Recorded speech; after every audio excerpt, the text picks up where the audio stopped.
I did. See the Izzy fight? I did. What'd you I think? was very sad. Yeah. That sucked ass. Yeah. Yeah. But Strickland's undeniably cool. Bro. He is great. He's undeniable. I mean, that's the thing about UFC. Like, I love a lot of these The fighters. characters are just incredible. The character, but like, Strickland's unbelievable. They seem like the most the fun funniest athletes, just like to chill with. Bro, he wins the belt. They ask him how does he feel? What's going on? And somehow within like a minute of answering the question, he's like, I don't think women should vote. He's and he's wild on he's the mic. busting balls. Like you can tell because he's kind of like smiling about it. Like he's aware of what he's doing. Yeah. But it was such a tricky thing. I was watching highlights of it today, man. And it was like, yeah, it's so wild to see Izzy in that situation. Yeah. Because he's just been so dominant, striking. The He only did survive that, which was crazy. He survived that. He got up off the ground quickly. Yeah, big shot. Yeah. He survived that like well. Yeah. Yeah. I think they run that back. I think Izzy was, I don't know what Izzy was up to, but from looking at the highlights, it felt as if he went in there going, yo, I'm going to just submit this guy. And that'll be like a fun little notch on my belt because I've never submitted somebody. Yeah. And then he was like, oh shit, this guy's really good at striking. And I didn't prepare for his. He's like a 1920s boxer. Bro, like stands in front of you. Yeah. Just walks you down. Distance management crazy. Have you talked to Izzy yet? Yeah. Like extensively about the fight? A little bit.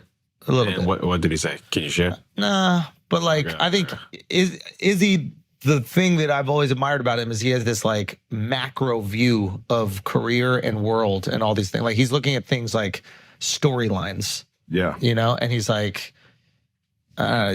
without sharing anything, he handles these types of situations better than most. Yeah.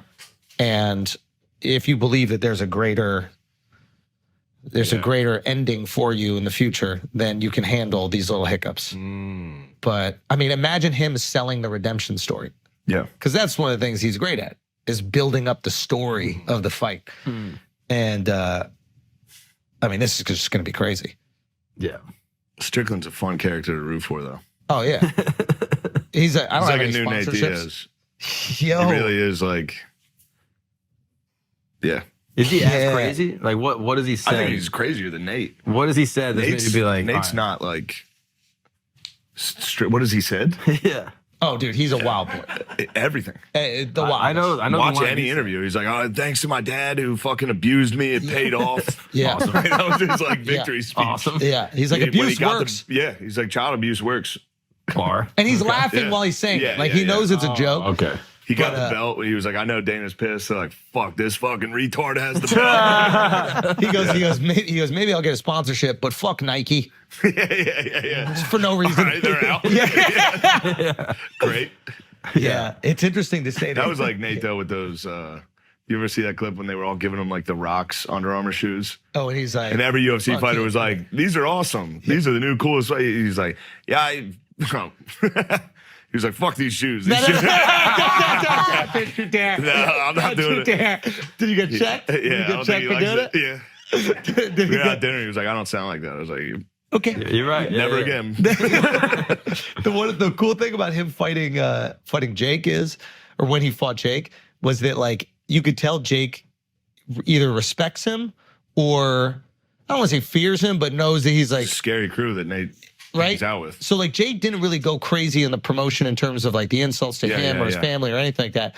And then Nate wasn't really saying anything too crazy about them. There seemed to be like just like based on respect. So in the interviews going up, you saw Nate like, I don't know, like you got to see way more of who he was as a dude. Like he was on Bradley Martin's podcast and he was just kind of like chilling, talking. Yeah. Bradley's like, can I beat you in a fight? And he goes, yeah, nah, man.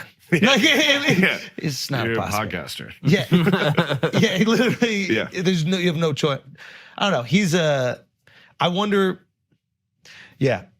I see Sean stepping into that position that was in the UFC, like the anti-hero of the UFC. I agree, but he's saying wild. Like he's got to button it up a little bit.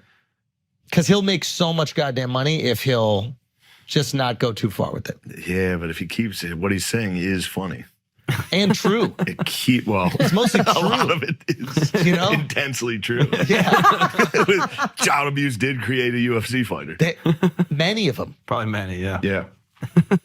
Anyway, how long is this? I got to piss.